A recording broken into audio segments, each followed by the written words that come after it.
Can the international community influence parties to a conflict?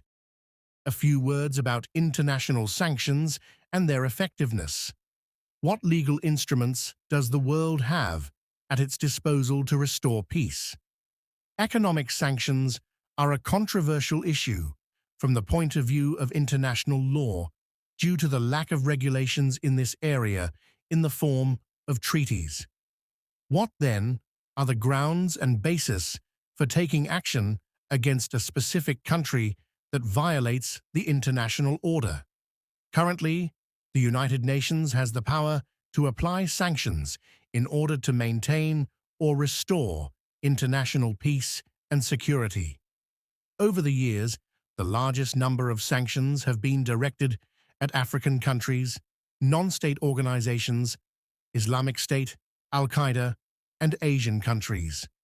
In a world of hegemony, of great powers and alliances, sanctions are also imposed by countries such as the United States and the European Union, including against countries that have permanent representatives on the UN Security Council, i.e., Russia and China. It seems that the International Criminal Court should have no free dates on its docket these days, but why is this not the case? Is it really enough to be a country recognized by the UN, but without having to ratify the Rome Statute? Let us recall that these countries still include the United States, China, Russia, Israel, Sudan, Niger, and Burkina Faso. This paradox of the ICC's ineffectiveness is illustrated, among other things, by the fact that while the United States supports the ICC in relation to crimes in Ukraine, it does not recognize the legality of punishing Israel for crimes in Palestine. Therefore, looking at it with a critical eye as an observer of the international order, sanctions achieve little or nothing. They are imprecise and inadequate. Another effect is to strengthen public support for the government rather than weaken it. Sanctions in their initial phase will likely lead to a slowdown in foreign investment, currency depreciation, or a reduction in the country's economic potential, but over time, we adapt to the conditions and find other, equally effective solutions. Therefore, the long-term effect of sanctions is not satisfactory. It seems that we impose sanctions because we have no other alternative to influence the aggressor.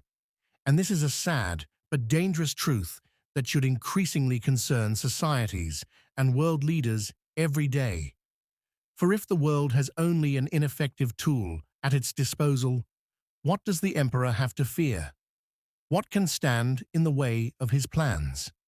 The use of armed force, in its legal sense under international law, is neither a simple nor a socially popular procedure. Going further, does the UN have a raison d'être in its current form?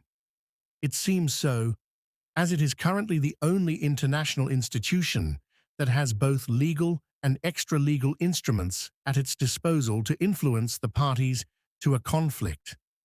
The Vatican, which has observer status at the UN, has repeatedly emphasized through the UN the need for peace and justice in the world and called for the building of an international reality based on peaceful conflict resolution and the universal right to peace.